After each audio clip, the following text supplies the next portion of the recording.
Assalamualaikum warahmatullahi wabarakatuh. Perkenalkan, nama saya Amelia Putri dengan NIM B2206002 Fakultas Kesehatan Prodi Kebidanan Universitas Megabuana Palopo.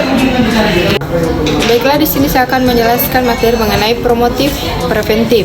Adalah konsep dalam kesehatan masyarakat yang bertujuan untuk meningkatkan kesehatan dan mencegah penyakit sebelum terjadi. Yang pertama, promotif adalah kegiatan yang bertujuan untuk meningkatkan kesehatan individu atau masyarakat. Ini termaksud edukasi kesehatan, kampanye kesehatan, dan promosi gaya hidup sehat. Preventif adalah kegiatan yang bertujuan untuk mencegah timbulnya penyakit atau masalah kesehatan. Ini bisa mencakup imunisasi, screening awal kesehatan, intervensi awal untuk mengurangi resiko penyakit.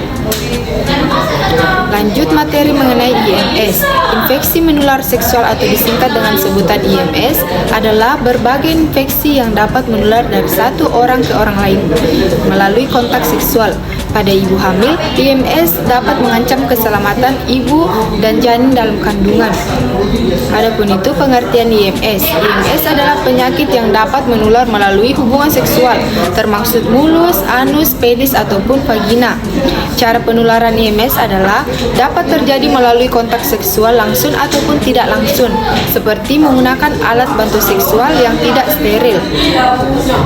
Konsekuensinya, IMS pada ibu hamil dapat menyebabkan berbagai komplikasi, termaksud kehamilan ektopik atau kehamilan yang terjadi di luar rahim, abortus spontan atau kehilangan kehamilan yang disengaja, kematian janin dalam kandungan, kematian janin sebelum lahir, infeksi perinatal atau infeksi yang menyebar dari ibu ke janin, intrauterine growth restriction atau pertumbuhan janin yang terhambat, kelainan kongenital atau kelainan yang ada sejak lahir, ketuban pecah dini atau ketuban pecah sebelum waktunya, prematuris atau lahir sebelum waktu yang normal, chorioamnionitis atau infeksi yang menyebabkan peradangan pada ketuban dan membran yang melindungi janin, infeksi propolis atau infeksi yang terjadi setelah persalinan, bayi berat badan lahir rendah, bayi yang lahir dengan berat badan yang rendah, infeksi neonatal atau infeksi yang menyebar dari ibu ke bayi baru lahir. Adapun itu gejala IMS bervariasi sesuai dengan penyebab infeksi, termaksud lesi monokokutan atau leukorea, peritus disuria, dan lain-lain. Adapun itu pencegahan.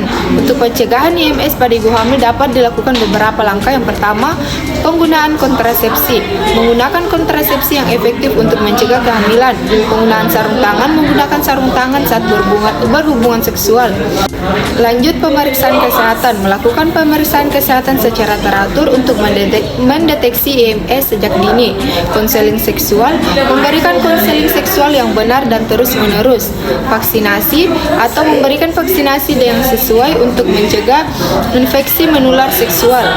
Dengan mengikuti langkah-langkah ini, risiko IMS pada ibu hamil dapat ditekan dan keselamatan ibu dan janin dapat terjaga.